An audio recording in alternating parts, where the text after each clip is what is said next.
Hello everyone, my name is Vivek Sharma. आज की इस वीडियो में हम बात करेंगे सबसे पहले ग्राफिकल प्रोसेसिंग यूनिट की। Then we will be talking about gold. Third article में we will be talking about Israel West Bank plan जिसको इंडिया ने कंडेम्ड किया है। एंड देन हम बात करेंगे लॉन्ग गेम के बारे में। आइए शुरुआत करते हैं एक एक करके इन आर्टिकल्स की। देखिए, जैसा कि आप सभी जानते हैं कि जनरेटिव एआई बहुत तेजी से इंक्रीज हो रहा है और इस जनरेटिव एआई के लिए आपको न्यूरल नेटवर्क की जरूरत होती है और इस न्यूरल नेटवर्क के लिए आपको जीपीयू यानी ग्राफिक प्रोसेसिंग यूनिट की जरूरत होती है। तो पहले ये सिर्फ गेमिंग इंडस्ट्री में यूज किया जाता था, बट कहीं ना कहीं आज की डेट में ग्लोबल डिजिटल इकोनॉमी का ये बैकबोन है। तो जिसकी वजह से इंटेंस एंटी ट्रस्ट स्क्रूटनी चल रही है। खासकर अगर आप यूरोपियन रेगुलेटर्स की बात करें तो जैसे आपके वर्ल्ड लीडर्स लाइक इनवीडिया है, तो ये ऑलमोस्ट अपनी मोनोपोली करके बैठे हुए हैं और कहीं ना कहीं इनकी जो जीपीयू यूनिट है इनकी पावर कंजम्पशन भी काफी हाई है। सो आज हम इनके बारे में थोड़ा और डिटेल में समझ लेते हैं। देखिए, सिग्निफिकेंस और बेनिफिट क्या है इन जीपीयू के। तो सबसे पहली चीज आपको जो ये याद रखनी है, ये जीपीयू यूनिट है, ये कोर है आपकी, कोर स्ट्रेंथ है आपकी पैरेलल प्रोसेसिंग की। मतलब जो टास्क आपके एक साथ कई चल सकते हैं एक कंप्यूटर के ऊपर, सो उस कैपेसिटी को बिल्ड करने के लिए ये आपकी जीपीयू बहुत ज्यादा जरूरी है। वाइल जो सीपीयू है यानी सेंट्रल प्रोसेसिंग यूनिट, वो जर्नलिस्टिक है। मतलब जैसे आप यूपीएससी एस्पिरेंट है, आप जर्नलिस्टिक है, बट यहां पे आप ये मान के चलिए कि जो जीपीयू है ये एक स्पेशलिस्ट है जो कि हैंडल कर सकता है thousands of simple task at once. तो ये चीज इसमें थोड़ी फर्क है। अब जीपीयू जो है, अगर हम बात करें तो ये रेंडर करता है पाइपलाइन की फॉर्म में। पाइपलाइन इन द सेंस कि भाई जीपीयू में 4 स्टेप्स होते हैं आपके। पहला होता है जैसे वर्टेक्स प्रोसेसिंग, फिर उसके बाद रिस्टोरेशन, एंड देन आपका फ्रेगमेंटेशन, एंड लास्ट में आपका राइटिंग। सो बेसिकली ये आप कह सकते हो कि मैथमेटिकल वे में अगर हम बात करें तो ये मैथमेटिकल ट्रायंगल्स को पिक्सल्स के अंदर कन्वर्ट करता है जो आप स्क्रीन के अंदर देखते हैं। सो जो आपके न्यूरल नेटवर्क्स हैं, एआई मॉडल्स हैं, वो इस तरह के जो जो भी आपके कॉम्प्लेक्स मॉडल हैं वो इसके ऊपर बहुत ज्यादा डिपेंड करते हैं। तो जिस वजह से आज की डेट में आप ये कह सकते हो कि भी हाई स्पीड ट्रेनिंग के लिए, इंटरफेरेंस के लिए एआई मॉडल की ये बहुत ज्यादा जरूरी हो गए। अब बात ये है कि भाई इसमें ऑलमोस्ट 90% जो शेयर होल्डिंग है सिर्फ एक ही कंपनी की है, दैट इज एनवीडिया। एनवीडिया सबसे ज्यादा इसको होल्ड करती है, उसकी डोमिनेंस है। तो आप ये मान के चले कि सिर्फ ये हार्डवेयर की बात नहीं है, इवन कूडा जो सॉफ्टवेयर है वो सॉफ्टवेयर प्लेटफॉर्म भी आपके एनवीडिया का है, तो उसकी इसमें मोनोपोली है। अगर बात की जाए इन चिप्स की तो एनर्जी इंटेंसिटी इनकी बहुत ज्यादा हाई है, तो आपका पावर कंजम्पशन काफी ज्यादा रहता है। तो मान लो अगर आप 12 घंटे इनको ट्रेन कर रहे हो तो लगभग 12 किलोवाट एनर्जी ये कंज्यूम कर लेते हैं, जो कि डजन ऑफ एलईडी बल्ब को आप अगर आधे दिन तक चलाते रहोगे तब भी इतनी पावर कंज्यूम नहीं होती है। तो यहाँ पे यूरोपियन रेगुलेटर ये इन्वेस्टिगेट कर रहे हैं कि भैया ये जो आपकी ये जो डोमिनेंट फर्म है जैसे इनवीडिया है, तो ये कहीं ना कहीं अपने कंपटीशन को एलिमिनेट करने का काम तो नहीं कर रही। कुछ लाइक कंपटीशन जो जैसे कमीशन ऑफ इंडिया है, ऐसे ही इनके यहाँ पर भी इन्वेस्टिगेट किया जाता है कि जो कंपनी है वो अपनी पोजीशन की मोनोपोली की गलत फायदा ना उठाए। तो आइए बात करते हैं अब इसके वे फॉरवर्ड की। तो सबसे पहले तो आपको डाइवर्सिफिकेशन करनी होगी अपनी सप्लाई चेन की। अब डाइवर्सिफाई कैसे कर सकते हो? जब आप ओपन सोर्स ऑल्टरनेटिव की तरफ शिफ्ट करो, तो ओपन सोर्स की तरफ शिफ्ट करना पड़ेगा। मोर ओवर एआई चिप्स को अभी जहां पे हम फोकस नहीं कर रहे, लाइक कंप्यूट पर वॉट, कि भाई कितनी एनर्जी ये कंज्यूम कर रहे हैं पर वॉट, इसके ऊपर भी हमें यहाँ पे फोकस करना चाहिए। तो ये चीजें हैं जो आपको यहाँ पे ध्यान रखनी है। अब इससे रिलेटेड आपका ये पीवाईक्यू हो गया एंड ये आपकी एक्सरसाइज और मेंस का प्रैक्टिस क्वेश्चन। आइए बात करते हैं इंडिया के प्यार के बारे में, गोल्ड के। सो बेसिकली अगर हम बात करें इंडिया का जो इस साल का गोल्ड इंपोर्ट है, ये गोल्ड इंपोर्ट लगभग आपका कितना हो गया? 3 गुना हो गया।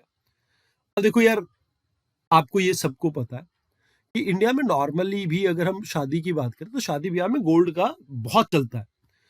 तो अभी हमने लगभग $12 बिलियन का गोल्ड इंपोर्ट किया। एंड जो ये रिकॉर्ड सर्ज है, इसमें एक खास बात ये भी है कि इसमें गोल्ड जो आपका फिजिकल फॉर्मेट नहीं, एक्सचेंज ट्रेडेड फंड के फॉर्मेट में भी रिकॉर्ड हाई पहुंचा है। सो प्रेशियस मेटल के पुश की अगर हम बात करें तो one of the major reason है, पिछले 3 महीने के अंदर हम अगर बात करें, अभी ये सिर्फ जनवरी मंथ में हमने $12 बिलियन का यहाँ पे इंपोर्ट किया है। तो अगर हम पिछले पूरे साल की बात करें तो हमारे ट्रेड डेफिसिट में $35 बिलियन ऐड किया भाई इसने। मतलब जो हम ट्रेड करते हैं इसमें कुछ चीजें इंपोर्ट करते हैं, कुछ चीजें एक्सपोर्ट करते हैं। तो हमने जितनी चीजें इंपोर्ट की हैं वो उसके लिए हमने पैसा ज्यादा दिया है एज कंपेयर टू जितनी हमने एक्सपोर्ट की है। तो उसमें one of the major factor crude oil के बाद जो बनता है वो आपका ये आपका दिस गोल्ड बनता है। तो कहते हैं कि भाई सबसे पहली बात तो आपको ये समझनी होगी कि इसका इकोनॉमिक इम्पैक्ट बहुत ज्यादा है। अब इकोनॉमिक इम्पैक्ट क्या है? देखो, इससे ट्रेड डेफिसिट आपका और ज्यादा इंक्रीज हो रहा है।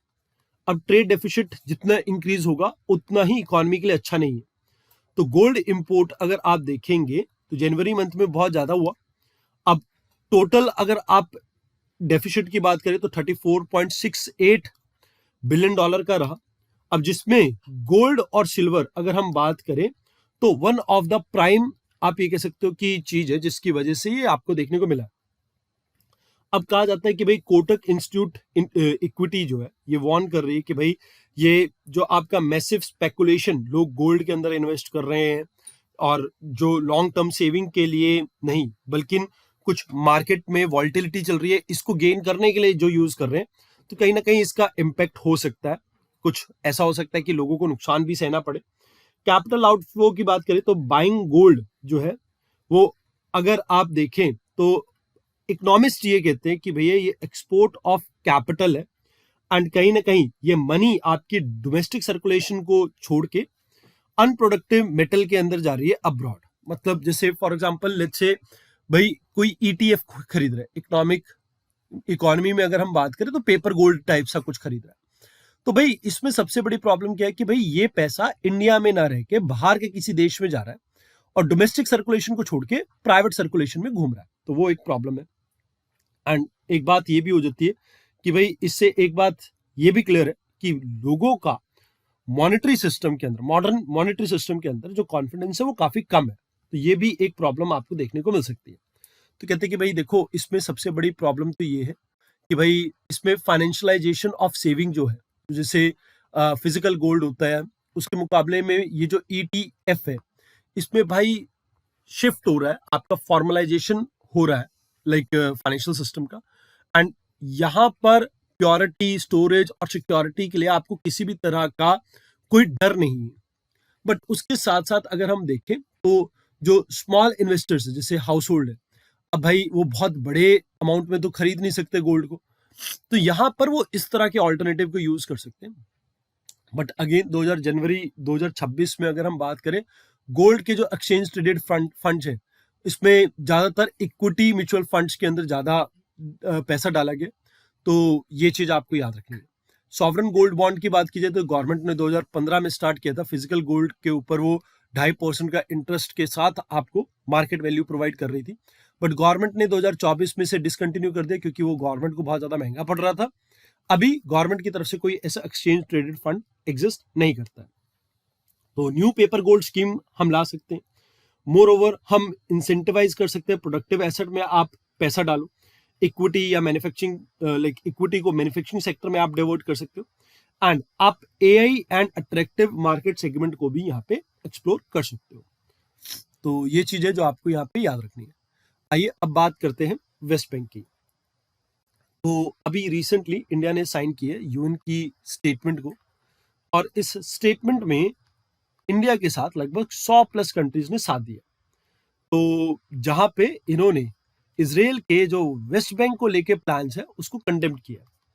तो यूएन की रिपोर्ट जो आई थी तो वो इजरायली फोर्सेस और हमास को एट्रोसिटी कंडक्ट करने के लिए गाजा के ऊपर लाइक एथनिक क्लिंजिंग के कंसर्न के ऊपर उन्होंने वोट किया था। अब देखो, इसमें एट्रोसिटी की बात की जाए तो सबसे पहले आपको याद रखना है कि यूएन की रिपोर्ट ने कहा कि भाई सीरियस वायलेशन है, इजरायली फोर्स और फिलिस्तीनी आर्म फोर्स के द्वारा मिसट्रीट किया गया होस्टेजेस को, एंड इसमें हमास के बारे में भी बात की है। तो यहाँ पे दूसरी चीज आगे की डेमोग्राफिक शिफ्ट करने की कोशिश की जा रही है इजराइल के द्वारा। तो यहाँ पर फोर्सिबल ट्रांसफर जो गाजा में किया जा रहा है, ये अटेम्प्ट है एथनिक क्लिंजिंग का। ह्यूमैनिटेरियन क्राइसिस की बात की जाए तो भाई मिलिटराइज डिस्ट्रीब्यूशन सेंटर जो है वो कहीं ना कहीं स्केल कर रहे हैं, एंड जिसकी वजह से इंटरनेशनल ऑब्लिगेशंस कई जगह पे आपकी वायलेट हो रही है। इजराइल की ये जो मूव है कि वो कंसोलिडेट कर रहे हैं वेस्ट बैंक को, ये कहीं ना कहीं अंडरमाइन कर रहा है फ्यूचर प्रोस्पेक्ट ऑफ पैलेस्टीनी स्टेट्स को। तो अगर हम बात करें तो यहाँ पे शिफ्ट इन पोजीशन देखने को मिली है इंडिया की तरफ से। इंडिया जनरली इस तरह की बातों पे कभी बात करता नहीं है, तो ज्वाइंट स्टेटमेंट भी अगर प्राइम मिनिस्टर की आती है तो वो लाइक इस तरह की होती है जहां पे वो फिलिस्तीनी स्टेटहुड को सपोर्ट करते हैं। मोर ओवर 100 से ज्यादा कंट्रीज ने, जैसे ब्रिक्स कंट्री ने, ईयू ने लाइक इंडिया के साथ मिलके इस चीज को, कंसेंसस को बिल्ड किया। तो कहीं ना कहीं ये एक बात साफ है कि यूनिलैटरली कोई भी किसी की टेरिटरी को एनेक्स नहीं कर सकता। अब बात आती है कि यूनाइटेड नेशन हाई कमिश्नर्स जो ह्यूमन राइट्स के हैं, ये इस एरिया में कैसे ड्यूरेबल पीस को स्टैब्लिश कर सके। यहाँ पे अपने को फोकस ये भी करना होगा कि डिप्लोमेटिक प्रेशर के थ्रू ये इसराइल को फोर्स किया जाए और गाजा और बाकी जो एरियाज है वहां पे फोर्स किया जाए कि नेगोशिएशन टेबल पे सभी आए और हमें पीस टॉक को वापस से रिवाइव करना होगा। तो दीज आर द थिंग्स जो आपको यहाँ पे याद रखनी है। आइए अब बात करते हैं अगले आर्टिकल की। तो यूएस अभी टैरिफ वॉर आपको पता चल रहा है, और मोर ओवर अपनी प्रोटेक्शनिस्ट पॉलिसी के लिए ट्रंप एडमिनिस्ट्रेशन काफी नोन है। तो अभी क्या हुआ है कि भाई जो चाइना है, massive diplomatic and economic push इन्होंने यहाँ पर किया 20 फ्री ट्रेड एग्रीमेंट्स के साथ। तो यहाँ पर इनका मानना ये है कि भाई ये न्यूट्रलाइज करेंगे अमेरिका के द्वारा जो जैसे इसको चाइना को घेरने की कोशिश की जा रही है, एंड अपनी इकोनॉमी को ग्लोबल मार्केट के साथ इंटीग्रेट करेंगे, जिसमें European union, Africa and gulf partners, इनके साथ दोस्ती ज्यादा इंपॉर्टेंट रहेगी। सो सबसे पहले अगर हम बात करें, यूएस रिकॉर्ड जो टैरिफ अभी हिट किया था, लगभग नियरली 17% का ऑन एन एवरेज टैरिफ आपको देखने को मिला सभी कंट्रीज के ऊपर, एंड कहीं ना कहीं इससे डोमेस्टिक इंडस्ट्रीज के ऊपर लाइक असर पड़ा। चाइना को आइसोलेट करने की कोशिश की गई, बट फिर भी चाइना का जो ट्रेड सरप्लस है ऑल टाइम हाई पे आपको देखने को मिला, जिसमें एक कंसर्न ये भी आ जाता है कि भाई यूएस की अगर मार्केट चाइना के लिए क्लोज होती है तो बाकी देशों में चाइना डंपिंग स्टार्ट कर देता है, लो कॉस्ट पे अपने गुड्स को फ्लड कर देता है लोकल मार्केट में, और जिससे लोकल मैन्युफैक्चरर के ऊपर असर पड़ता है। मोर ओवर अभी अगर हम बात करें तो स्लगिश इंटरनल मार्केट फोर्सेस के कारण जो चाइना है अभी भी आउटवर्ड लुकिंग पॉलिसी के ऊपर फोकस कर रहा है, जहां पे कहीं ना कहीं इसकी जो ईयू और कनाडा जैसे ट्रेड पार्टनर्स के साथ अभी भी थोड़ी बहुत फ्रिक्शन चल रही है। तो ये इसकी इकोनॉमिक ग्रोथ को और ज्यादा स्लगिश बनाती है।